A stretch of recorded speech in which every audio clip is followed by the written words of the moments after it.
একটি মেয়েকে পটাবার জন্য আমি বিতর্ক করেছিলাম। কিন্তু আজকে তোমরা এসছো, কেউ প্রধানমন্ত্রী হবা, কেউ হিলারি হবা। কি ভয়ঙ্কর মিথ্যা কথা! কারণ আমি একটি মেয়েকে শুধু পটাতে চেয়েছিলাম, কি দিয়ে? বিতর্ক দিয়ে। সে আমাকে পাত্তা দেয় না, সে আমার দিকে তাকায় না।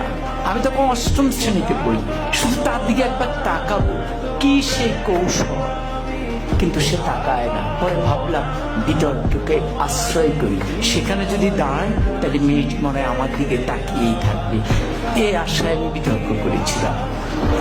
এরকম আশা নিয়ে একবার আমি সিলেট যাচ্ছিলাম।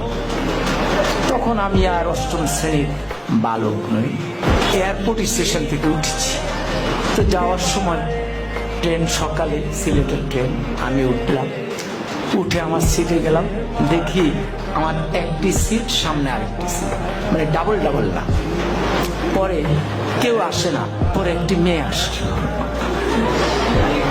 এবং মেয়েটি সামনে বসার পর আমি একটু সতেজ হয়ে গেলাম, পুরুষের মন তো। পরে মেয়েটি দেখলাম সাদা গাউন পরা, আমি বুঝলাম সে সিলেট মেডিকেল। তাহলে ভাবলাম যাক, মান সম্পন্নই হয়েছে। এরপরে ট্রেনে গিয়ে যাচ্ছে, আমার মনে কত কিছু আসে, কত ভাবনা আসে, কিন্তু আমি তো কথা বলতে পারতেছি না, খুব আনইজি বোধ করছি। কি করব? ট্রেন যায় ভিড়লো আখাউড়া স্টেশনে। আখাউড়া তো নাম শুনেছো না? তো পরে আমি আখাউড়া স্টেশনে গেলাম। যাওয়ার পর হঠাৎ আমি তো মেয়েটার দিকে তাকানোর চেষ্টাই করি, কিন্তু মেয়েটা করে কিনা আমি ঠিক বুঝি না। তো হঠাৎ করে একজন আসলেন, এসে বললেন, ভাই লাগবে? আমি বললাম না, আমার তো খেয়াল ওই মেয়েটির দিকে। এরপরে উনি একটু দূরে গিয়ে দাঁড়ালেন। এবার আরেকজন আসলেন, উনি এসে বললেন লাগবে? আমি বললাম না। এবার উনিও গিয়ে দাঁড়ালেন, কেউ যাচ্ছেন না। তৃতীয় একজন একটু মোটা, সে আরেকটু ধমকের সুরে, লাগবে? আমি বললাম না। এরপরে চতুর্থ জন আসলেন, উনি এসে বললেন, ভাই লাগবে তো? আমি বললাম না না। এখন এই যতবার লাগবে বলে মেয়েটি ততবার পলকে পলকে আমার দিকে তাকায়। এখন আমি ঠিক বুঝতেছি না কি লাগবে, কি বলে।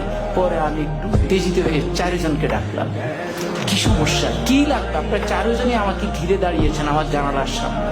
তখন বললো, বলবো তো বলেন। বললো, ভাই আমরা হিরোইন বিক্রি করি, আপনাকে দেখে মনে হয় দারুণ ভাবে আপনি হিরোইন।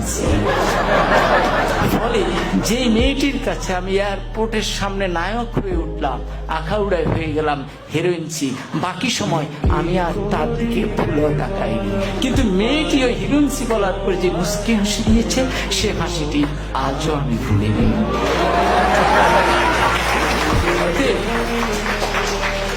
অতএব বিতর্ক ঠিক এই জায়গায় ওই সূক্ষ্ম হাসিটি সুন্দরভাবে মনে রাখবার জন্য আজকে আমরা তোমাদেরকে ডেকেছি।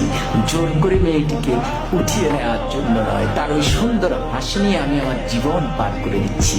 বিতর্ক আমাকে এই জায়গায় শিক্ষাটা দিয়েছে।